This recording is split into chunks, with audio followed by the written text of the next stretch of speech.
Béagou, village de la commune de Yopougon, dans le district d'Abidjan.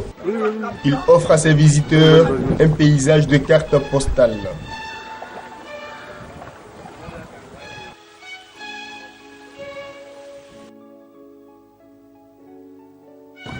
La lagune, des cocotiers à perte de vue.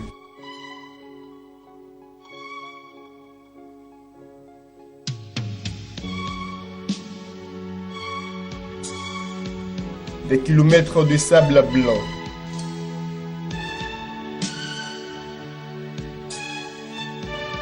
Le soleil.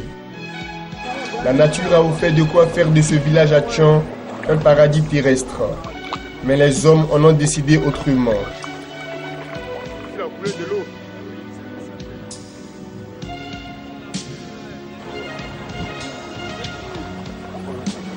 Depuis 8 ans, Béagou vit un drame environnemental sans précédent, au point de constituer une réelle menace sanitaire pour les 2800 habitants de ce village.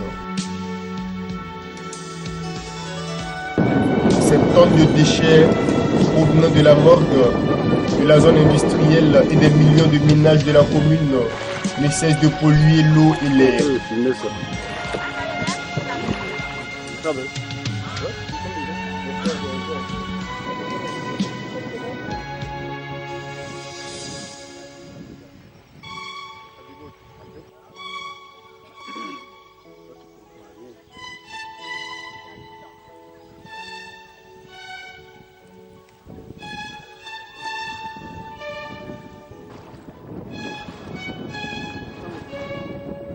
Avant, quand la Sikoji Sogefia était directement à Yopougon, ils ont fait les caniveaux. Mais ils n'ont pas pensé qu'il y aura plus tard la population augmentée.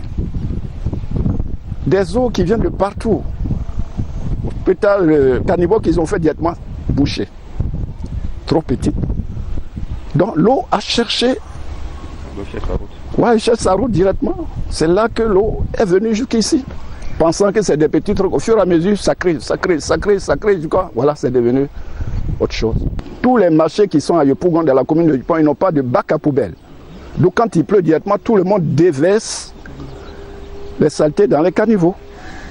Et quand l'eau, là, ça vient directement, c'est à une certaine vitesse. Et des fois, mais on trouve des corps qui viennent jusqu'à nous ici. Si ce n'était pas de l'eau, que c'est de la saleté seulement là, quand depuis on a construit un mur, on a barré, ça va rester chez eux aussi. Comme ce qu'ils font nos frères d'Akwedo. Quand ça les dépasse, ils barrent. Mais pour nous, directement, on ne peut pas le faire parce que c'est l'eau. C'est l'eau. Donc aujourd'hui, je suis en train de pleurer.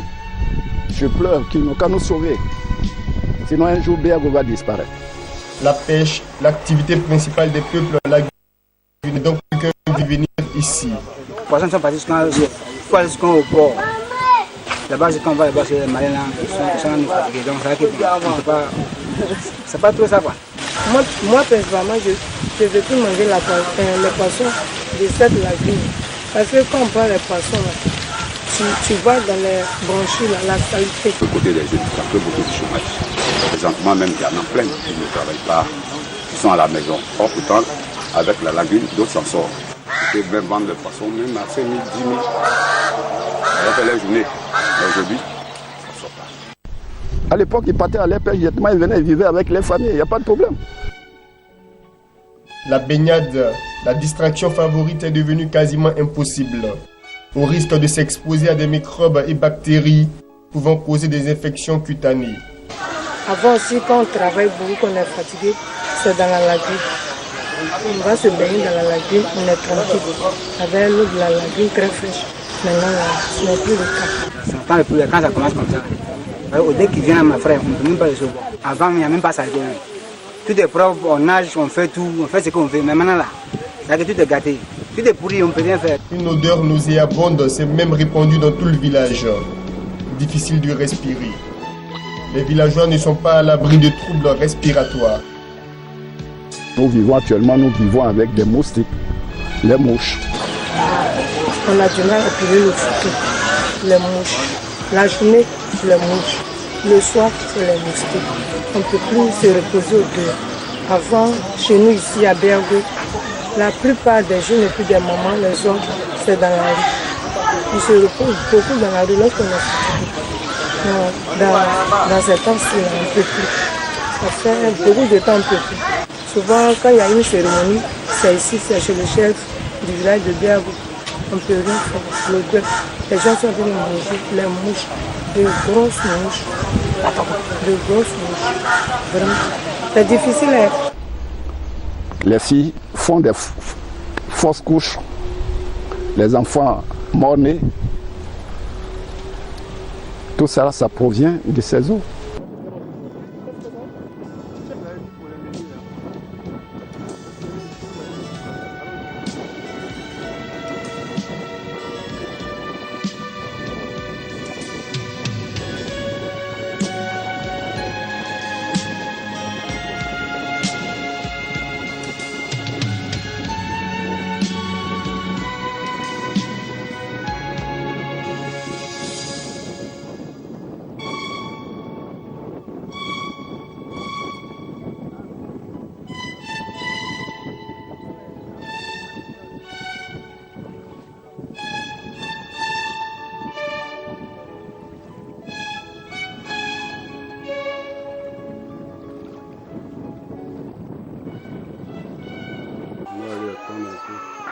Voici comment se résume le quotidien de Béago et de ses habitants.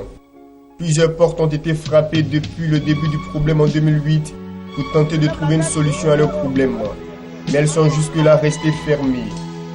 Le chef du village a profité de notre caméra pour lancer un appel de détresse aux autorités et aux personnes de bonne volonté pour voler à leur secours. On parle de l'environnement. L'environnement, on ne s'assoit pas dans son fauteuil. Et puis on dit l'environnement, il faut sortir, voir un peu ce que les peuples souffrent. Moi, personnellement, quand je m'assois à la télévision, qu'on parle de l'environnement, j'éteins ma télévision parce que je souffre. Personne ne vient nous aider. Il faut que l'État ivoirien quand même sauve Béago. Sinon, un jour, Béago va disparaître.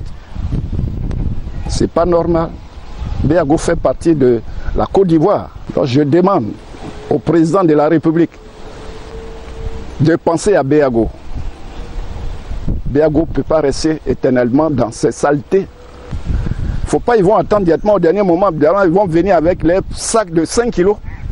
5 kilos, 5 kilos de riz pour partager à la population. C'est dès maintenant qu'il faut faire quelque chose. En attendant qu'une solution rapide et efficace soit trouvée, Béago continue de vivre son drame environnemental. Si rien n'est fait, Béago, jadis un petit paradis, pourrait être déserté par ses habitants et devenir un village fantôme, malgré ses kilomètres de sable blanc, ses milliers de cocotiers et son plan d'eau lagunaire.